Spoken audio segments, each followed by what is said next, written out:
On Vancouver Island in British Columbia, there is a man whose belief in the protection of old-growth forests is so strong that he's on death's bed protesting against the logging of these old-growth areas so that he and his group can get a meeting with the government of British Columbia.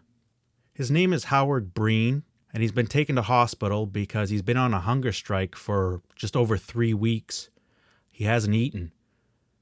So he's been taken to hospital, and he's on an intravenous drip so that nutrients and fluids can be given back to him. Obviously, old-growth forests mean a lot to him. These forests mean a lot to the economy of British Columbia. The Minister of Forests in British Columbia is Katrine Conroy. She's educated as an engineer, is a former business owner, lives on a cattle farm, was a member of the New Democratic Party, and as I said, is now the Minister of Forests. Mr. Breen and the Honorable Katrine Conroy had a conversation. They talked about forests and old growth. There was talk about how much land is going to be preserved as parks. The article here mentions 1.7 million hectares of old growth forest.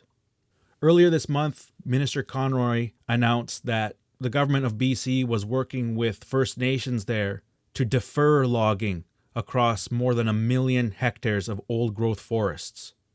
So there is some give and take, but once the old-growth forests are gone, they're gone. I'm not a biologist, but I do know that there are some animals that only live in old-growth forests.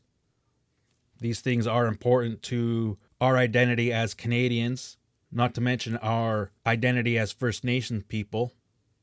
A lot of the land in British Columbia is unsurrendered in that area. There are treaties, more modern treaties. Of the old treaties, the number of treaties, only up north is there one that spans the border between Alberta and British Columbia. On this bit of land, Vancouver Island, there's a lot happening in terms of First Nations reconciliation, as well as the forestry industry, and even protesters against logging of old-growth forests. And that's just one part of Canada.